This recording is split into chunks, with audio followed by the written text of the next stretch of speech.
The America's Democrats podcast, a project of 21st Century Democrats, is made possible by contributions from our listeners. Want to do more? Go to americasdemocrats.org and click Donate. And thank you for allowing us to be your voice. And if you enjoy the show, please share it with your friends on Facebook and Twitter, and leave us a review on your favorite podcast app. This is the America's Democrats podcast, the weekly podcast for stand-up Democrats. Had enough of Fox News, the House Freedom Caucus, and Donald Trump? If you want the facts that you won't get from them or from the fake news sites of the alt-right, then stay tuned. Our sponsor, 21st Century Democrats, works hard to get everyday Democrats involved in returning our party to its roots and to success at the ballot box. Sit back and listen, then stand up and fight. And follow 21st Century Democrats on Facebook for all the latest progressive news. We're glad you can join us.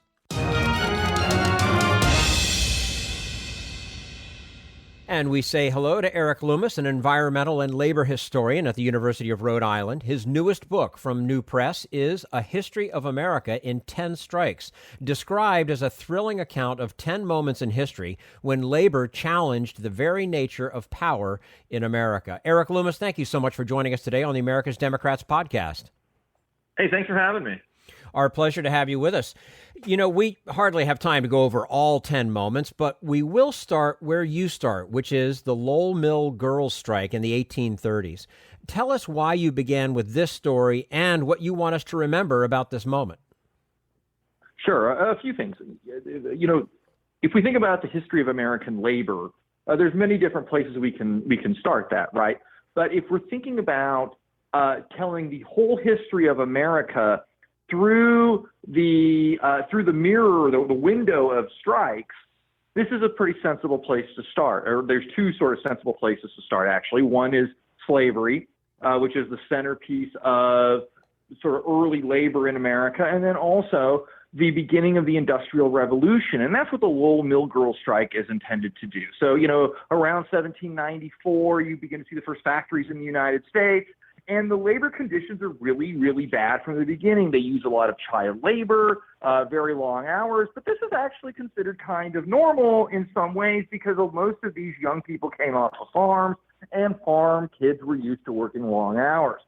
Over time, the factories get bigger, they get louder, and Americans are very worried. And by this, I mean people like Thomas Jefferson, for instance. He's very worried. What will factories do to America? Because he had a vision of America as an agrarian paradise of independent landowners, farmers. And they looked at what was happening in Britain and other parts of Northern Europe where the Industrial Revolution had broken in, and the conditions were very, very bad. And so in Lowell, Massachusetts in the 1820s, there is an attempt to create a model town where you would bring in respectable workers, in this case, the young daughters of farmers, mostly, coming out of the farms of New England. They come there, they're going to work for a few years, and then they're going to get educated, there's going to be culture, and then they're going to go back home and get married. This is the kind of the ideal. And to some extent, they try to do this, right? So, you know, these young women might come from New Hampshire or Maine, and they come to Lowell, Mass., and they work for a few years, and Ralph Waldo Emerson comes and gives a lecture, and they have their newspapers, and they write poetry. And that all sounds great. Here's the problem. It was loud. It was hot. The days were very long. People got hurt on the job. And over time, these young women say, this work is really awful. And so they begin to form some of America's first labor unions, not the very, but some of the very first. And they use their power as, you know, not just the poorest of the poor, but as so-called respectable young women to protest against these terrible labor conditions, one of the first major strikes in American history. And so starting with that story does a couple of things. It shows how from the very beginnings of industrialization, workers have resisted the unpleasant and dangerous parts of their work. And the other thing it does is it shows how women have always been central to the labor movement. Too often when we think about labor and we think about strikes, or even when we think about work, we think about men.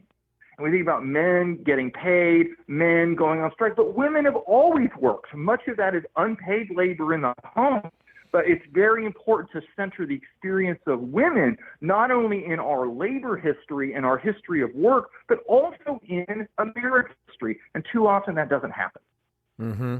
You know, another interesting thing, you also include slaves during the Civil War. Does it surprise people some to hear about slaves striking?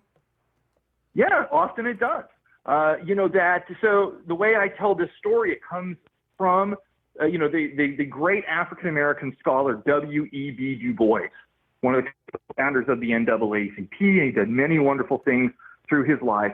In 1935, publishes a book called Black Reconstruction. And in there, he talks about how slaves walked off the job during the Civil War in what he calls a general strike, which is a strike where everybody sort of stops working at the same time. This was totally unplanned. But what was really happening is that slaves were resisting their masters, and slaves had always resisted their masters.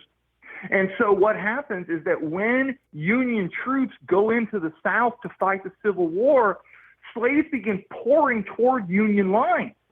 And this actually does very much to win the war for the North. Because as we know, Abraham Lincoln wasn't really sure what to do about slavery when the war starts.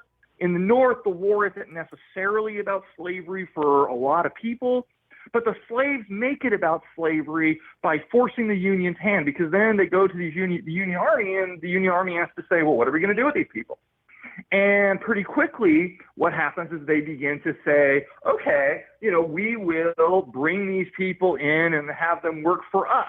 If they're enemy property, so we will have them, we are confiscating their property. And this convinces slaves everywhere, as soon as they can, to start fleeing toward Union lines. Okay, so part of the problem, though, here is that we don't often think about slaves as regular workers, right? But the point of slavery is not racism. Racism undergirds slavery. The point of slavery is a labor system. The point of slavery is to provide the cheapest labor possible. And that's what slavery ultimately did. Total employer control over these unpaid workers, right? And so we have to see slaves as workers. And we have to see the history of slavery as a history of work. And what we have to see is the slaves walking off their job is not only resistance, but the most important labor action in American history, as it ends the most unjust moment, or the most unjust practice in all of American history. Fascinating. We're speaking with Eric Loomis. He's an environmental and labor historian at the University of Rhode Island, and his new book is A History of America in 10 Strikes.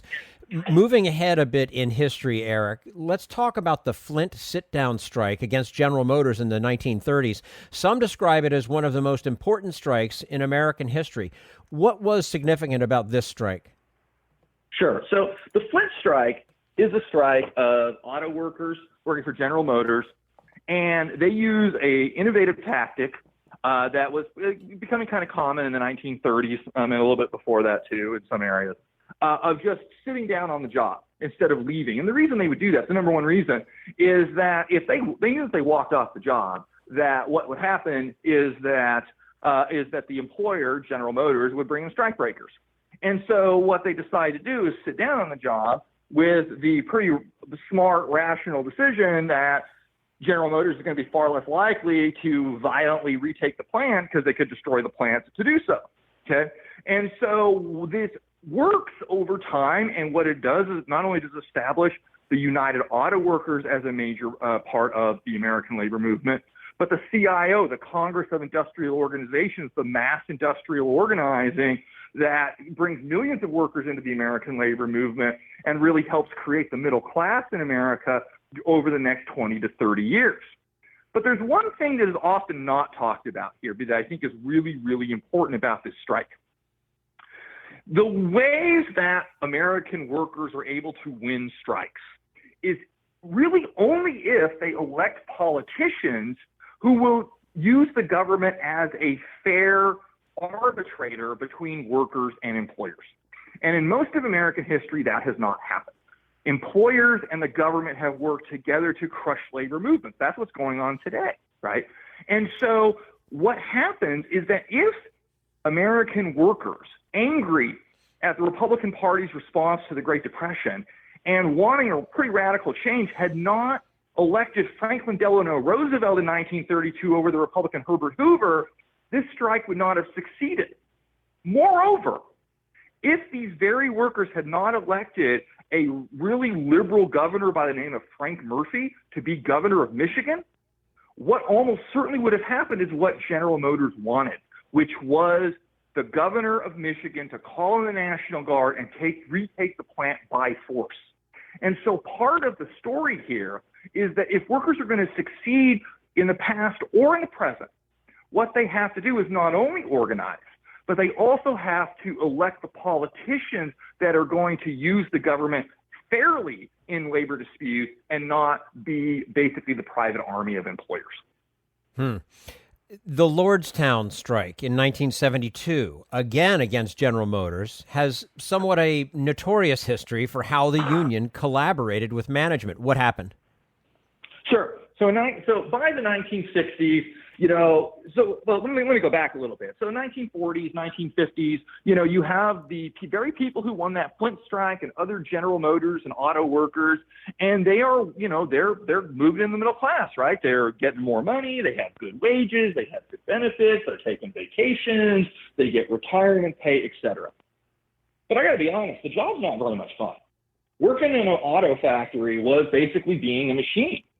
And what had happened by the early 1970s, right? You have the 60s, the Vietnam generation, a lot of youthful discontent, and a lot of those, factory workers from the 1930s and 40s were retiring. And so GM was hiring a whole bunch of new people in this plant in Lordstown, Ohio, which is near Youngstown. And at the same time, GM was working to try to compete in the small car market with these Japanese cars that were starting to enter the market, right? And so they're creating this car called the Chevy Vega. They didn't really believe in it, and so they create this plant in Lordstown. They have this very young workforce, and they try to make money off of this pretty cheap car by driving the workforce as hard as they can. They speed up the work, they mechanize the work. And it's really very unpleasant work. And you have a 60s generation saying, we don't want to be our fathers and live for 30 or 35 years doing the same thing. The problem here is that the United Auto Workers was still really controlled by the same generation who had organized it 35 years earlier.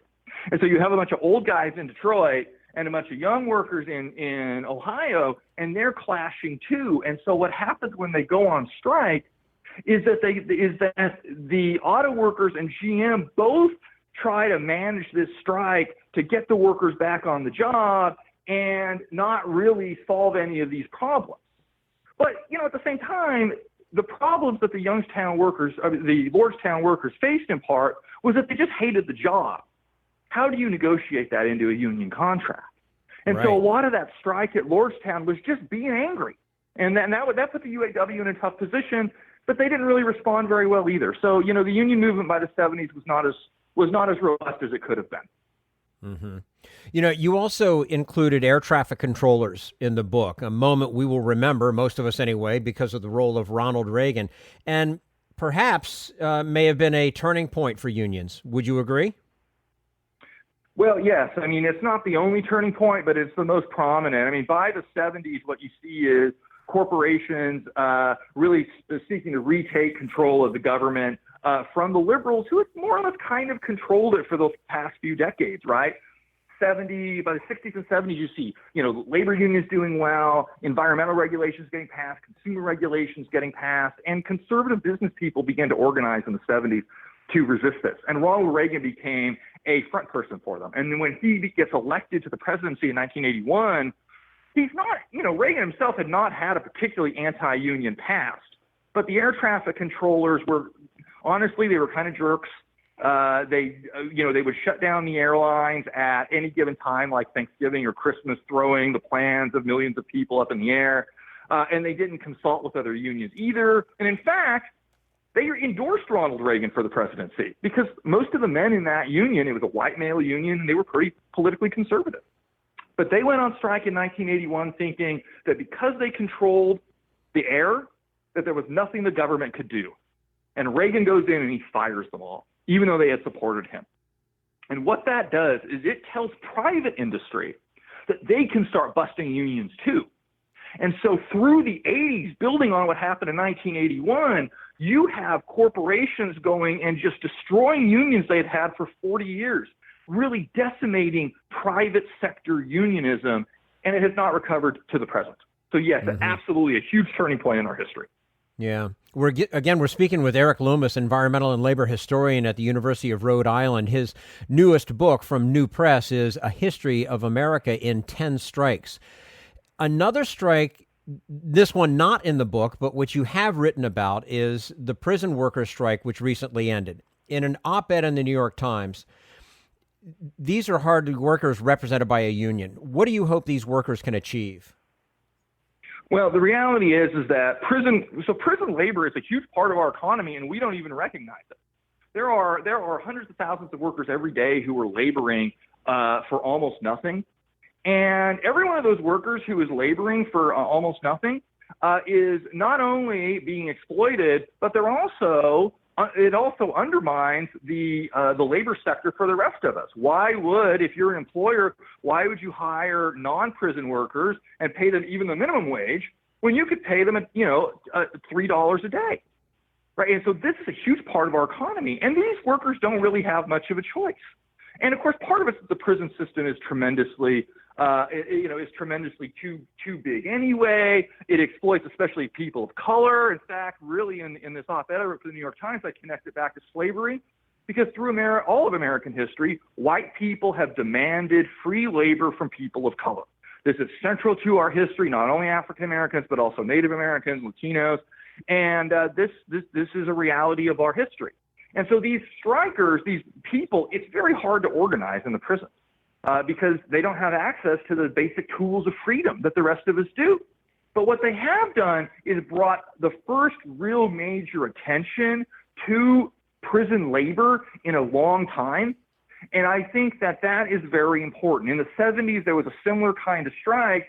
And what that eventually helped lead to was the attention necessary to throw out as unconstitutional a labor system in Texas prisons that forced prisoners to work in segregated work gangs in cotton fields for no money at all, right? Which is effectively slavery.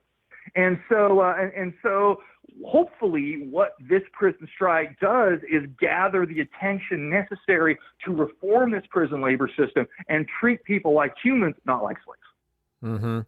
As you look at all these stories, what are the common themes and lessons that emerge? There are three major themes. Okay. One is that whether there's a labor movement in terms of unions or not, whether the government is going to allow unions to be successful or not, workers will always fight back for what they think is right. Okay. So Republicans could destroy the American labor movement. That's their goal. They may well do so, but workers will continue to struggle. The second lesson is that, to go back to what I said about Flint, is that workers to succeed have to elect the politicians that will use the government in at least a neutral manner. There's almost no examples of American workers successfully organizing for a union if the government is on the side of the employer. So the political game is something that workers have to play. And third, and this is a little more depressing, is that the biggest thing getting in the way of worker solidarity throughout American history is racism. Too often in American history, the white working class chooses its white interests over its class interests. People often say, well, why do these workers vote against their interests? For instance, white workers voting for Donald Trump. They're not voting against their interests. They're voting for their white interests. And until the white working class understands that they are destroying their ability to succeed if they vote based on their racial prejudice instead of their class interest, it's very hard for American labor to succeed. And so part of what we have to do is have a very strongly anti-racist labor movement if we're to overcome this. Mm-hmm. The history of the labor movement is certainly a contested space, often influenced by the subjectivity of prevailing powers. What are some of the common myths about these labor struggles, and why is it so important to get the history right? Sure. I mean, a lot of these myths about the labor struggles, actually, oftentimes they're on the left. It's that workers came together and they showed solidarity and they won. And if only union leaders were more radical, they would win too. These labor union leaders today are sellouts, et cetera, et cetera. I mean, that's actually a very pervasive myth, particularly on the left. And I think it's very important to get the real history. And to some extent, this book is written for people who are already kind of liberal or activist, to make them smarter, basically, to get them the real history of how workers have organized or not organized in order to use these tools of organizing effectively, right? And so if we come into organizing or democratic politics with myths about how things have happened, then we're going to look back and we're going to say, why aren't these labor union leaders like those great labor union leaders of the 1930s, right? That we fail because we don't have these great labor leaders of the past. But the reality is that most of those labor leaders of the past weren't that great either. And that if we can understand the real reasons why unions succeed or fail, then we can have a smarter progressive movement that organizes more effectively, stops with mythology that is self-destructive, and moves ahead in an effective, strong, and smart manner to help fix all the many problems in this country. The name of the book, A History of America in 10 Strikes, 10 Moments in History When Labor Challenged the Very Nature of Power in America. And the author, Eric Loomis, environmental and labor historian at the University of Rhode Island, who's joined us today on America's Democrats podcast. Eric, thank you very much. Really enjoyed talking with you about it today, and look forward to having you back again with us soon. Thank you very much for having me. You're quite welcome. And this is the America's Democrats podcast, the weekly podcast for stand-up Democrats.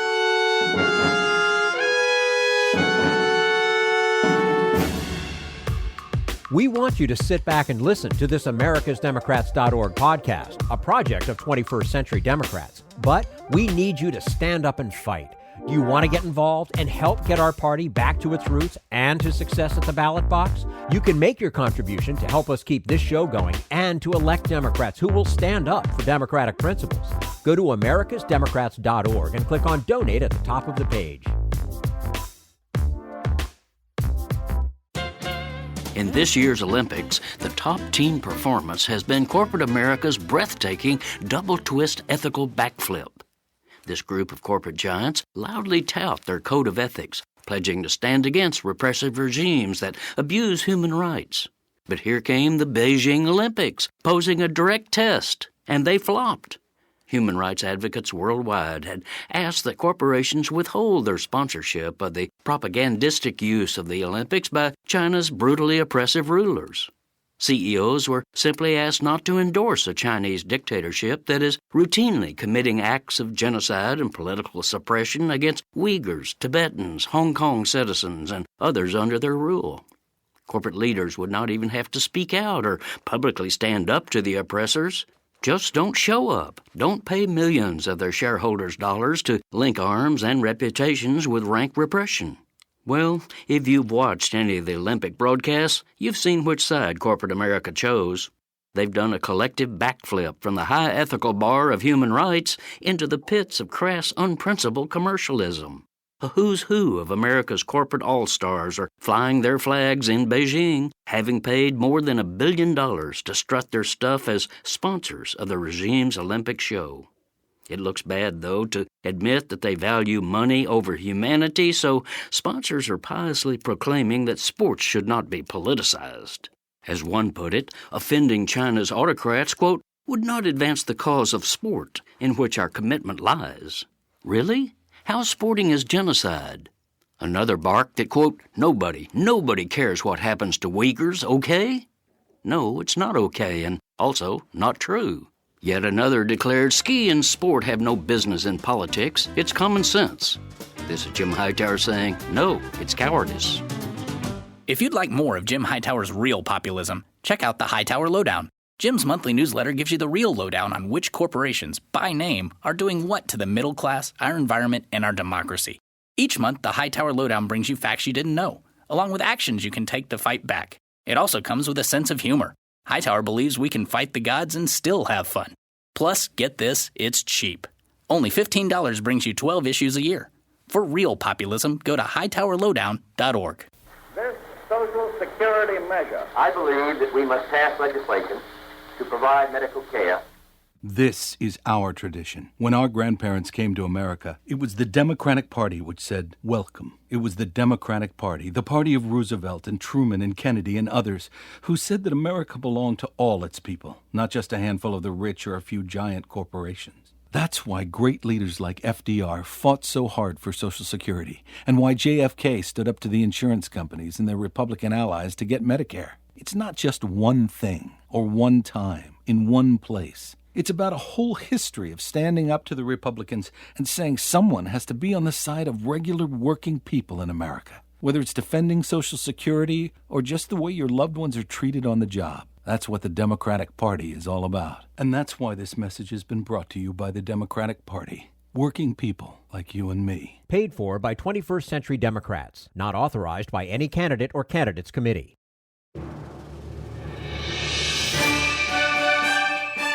Is what you saw on January 6th at the U.S. Capitol possibly defined as legitimate political discourse? I think not. I tweeted something to the effect of, hey, I had a disagreement over politics with my friend the other night, and so I bear sprayed him and bludgeoned him with a flagpole. And I was surprised when he objected because we were just engaging in legitimate political discourse. No, and I think that actually, I have this desire to joke about it, but it's actually not funny at all because what's happening is the normalization of political violence as legitimate political protest and or speech, which of course there is.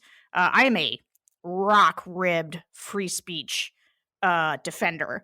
But, the limitations really are when you start tasing cops with their own tasers and bludgeoning people with flagpoles. That's not the same thing. And to act like it is dangerous. And do you buy Ronna McDaniel's argument that, we weren't talking about those people who were attacking the cops, right? We were just talking about the people who were down Pennsylvania Avenue. And I don't think that there's an argument Ronna McDaniel has made in the last 5 years that I've bought, but I continue to not buy that one for sure. And no, I mean, this is what the Republicans have really internalized certain tics of Donald Trump's, and one is the way in which you construct your own reality, when the reality that exists doesn't suit you, which is that, hundreds of people broke into the Capitol after Trump told them that they had to fight to save the country. They broke into people's offices and made all of our congressional leaders hide in fear for their lives. They tried to sort of recast the whole thing as like, but no, we're really just talking about all the people who stood out on the lawn and chanted hang Mike Pence, but didn't actually do anything, which of course is nonsense. It's they're everybody knows that what happened January 6th reflects very poorly on Donald Trump. It reflects poorly on the Republican Party. It reflects poorly on Fox News and everybody else. And so they don't like being reminded about it, which is exactly why they are censoring Liz Cheney and Adam Kinzinger, because they're mad anytime somebody brings up that inconvenient reality for them. Well, it's interesting. Your partner at the Bulwark, Charlie Sykes, this morning in the Bulwark, says that you might ask, why would the RNC do this, right? And Charlie's take is that they're really afraid of Liz Cheney because this committee is really moving full speed ahead. We'll soon be holding public hearings, and Liz Cheney's going to be, more in prime time than she already is. Yeah, I think that Kevin McCarthy thought when he said, well, I'm not participating in this. I'm pulling back these names. When Nancy Pelosi rejected some of the names, and so they opted out entirely, they thought they were going to be able to cast January 6th as a political witch hunt. But the fact that Liz Cheney has really led January 6th, and because Adam Kinzinger has been so visible, And because they've been sort of so diligent in the way that they're doing this and they're kind of out front, it doesn't look like a political witch hunt. It looks like two principled Republicans trying to figure out what really happened and releasing really damning information as it comes. And I think Charlie is right. I mean, the way that you saw, even just the Sunday shows this week, the way that you saw Republicans out there, hedging on it, not wanting to talk about it, like everything they're doing indicates that they look really freaked out by what might come out of the January 6th hearings. And I think for somebody like me who really tempers my expectations of anything ever happening that, breaks the fever or moves the needle, I do think that there is, even if it doesn't break the fever, I think the value of Liz Cheney in prime time, embarrassing these people with their cowardice, the extent to which they, were trying to get Donald Trump to do something, and of course he didn't.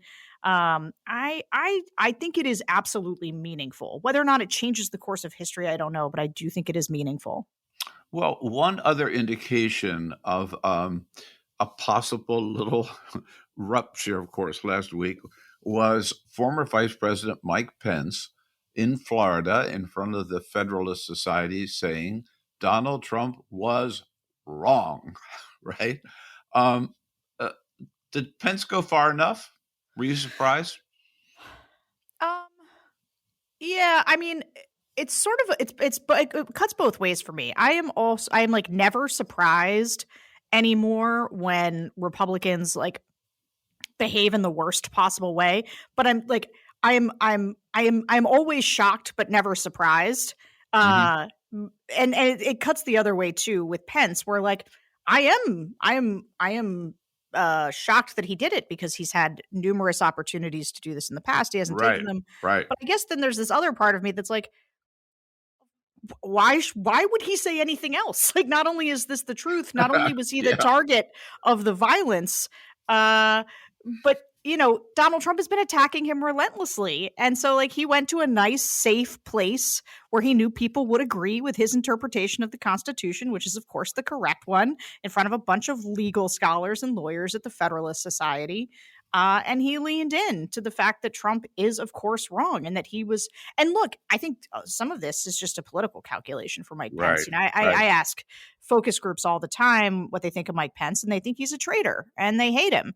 And the idea that Pence is going to run for president, if like a prerequisite for that is that he convinces people that he did not have the power to do the thing that everybody wanted him to do.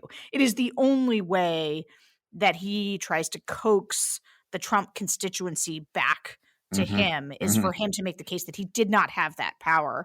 And so I see it as self-serving in part, but of course I welcome it. I'm happy. Like the truth is a great thing and I love it when people tell it and you get so little of it. But do you see Mike Pence as the person who could possibly bring the Republican Party back to Republican Party we once knew?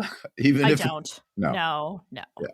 And part of it is that he actually he's in the sour spot, right? He's got the worst of both worlds, where the Trump folks don't trust him because they think he didn't go far enough in defending Trump. But of course, the anti-Trump folks or the move on from Trump folks don't really trust him either. Because he stood dutifully beside Donald Trump in any manner of horrible situations. And he continues to defend, a number of things that Trump did. Like, I mean, there are so many red lines that Trump crossed, and he stands on the stage with Vladimir Putin and sides against America's intelligence community like he did in Helsinki in, I believe, 2018. If Mike Pence can stomach that, he can stomach an awful lot. So I don't think that there's much of a world except that sort of old school establishment kind of scholar level in the conservative movement that really still has a lot of patience for Mike Pence. Yeah. And by the way, not to mention the Hollywood Access tape, right, which everybody thought would cause Mike Pence during the campaign when he was still the nominee for the party, right? Yeah, tough to take his moralizing seriously at this point. Right. So Where does that leave the Republican Party today as you see it? Is there still a Republican Party? And is it possible to change the party from within, as some people, I guess, including yourself, are trying to do? Yeah, I mean, look, it's a good question. And I got to be honest, I started this from a place of wanting to change the Republican Party from within. I come from a background, I did a lot of work on marriage equality in my younger years. And I really watched the Republican Party change and become much more embracing on some of these social issues. And I thought the party was really going to go in a different direction than it did. I had a whole theory of change that I wanted to be a part of, and it involved people like Will Hurd and Jeff Flake and Elise Stefanik and Adam Kinzinger. And it's just funny, all the people who were kind of my heroes, they either broke bad by breaking towards Trump like Elise Stefanik did, or they're being run out of the party, like the people I saw as the future. But anyway, I became, very committed to this theory of, hey, look, if you're not at the table, you're on the menu. And so you got to show up and you got to do the work from inside. And that's how I approached Trump in the early days of my kind of stepping in saying, I'm going to fight this. But the party has changed. There is no real changing it from the inside anymore, because the party is really different even than it was 4 years ago. There's a symbiotic relationship. I always call it the Republican triangle of doom. And it's the symbiotic and toxic relationship between Republican voters, elected officials, and the right-wing infotainment media. And the thing is, they're all reinforcing, pushing the party to a totally different place. And when I started in 2018-ish, there was still a pretty big chunk of the Republican Party that wasn't super fond of Trump. And I really thought maybe we could even get a primary challenge off the ground. We were talking to people like Governor Hogan. It was public at the time that he was kind of noodling on a primary challenge. But the party changed. I mean, it just now, 70% of Republicans believe that the election was stolen. The majority don't think January 6th was a big deal. There's an anger, a resentment. And it's not just that the party changed. Donald Trump brought a lot of new people into the party that were not engaged voters or people who were engaged in politics, who are very engaged on behalf of Donald Trump. And so what used to be kind of a recessive gene, like the crazy gene within the Republican Party, the super populist gene, is now the dominant gene. And one that, all of these politicians who are trying to sort of run some fusion strategy with Trump voters, they're just going to get eaten alive. Yeah. There's no world for Marco Rubio really anymore, or even they can hold their Senate office, sure, but they're never going to be president. This is a party that's eating its own right now. So anyway, I have given up on the idea that you can change it, because especially you're not going to change it as long as they're winning elections. Now, you could look back at 2020 and say, man, Trump is what a loser Trump was. He got killed in 18, he got beaten in 20, and then he lost those Senate seats.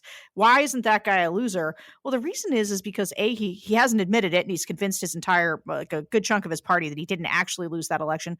But also, it looks like he's coming back, right? It looks like there's a future in which Trump is the nominee again in 2024, and we continue this nightmare scenario. There's no part of me. So what can I do? I think the only incentive for the party to change is to lose elections. There have been people who've argued on sort of the never Trump, right? They have this, they're like, well, you got to burn it all down. And I'm like, okay, well, that's an emotion. That's not a strategy. You need a real strategy for how to defeat this version of the Republican Party. And, as bad as Republicans are, Democrats are losing to them right now. They're not sort of prepared for the existential threat that this party poses. And so the only way you can change this Republican Party, to me now, is not from the inside. It's by defeating them at the ballot box over and over again until it's forced to change in order to put together a winning political coalition. So the only way for Republicans to come back is for Democrats to win.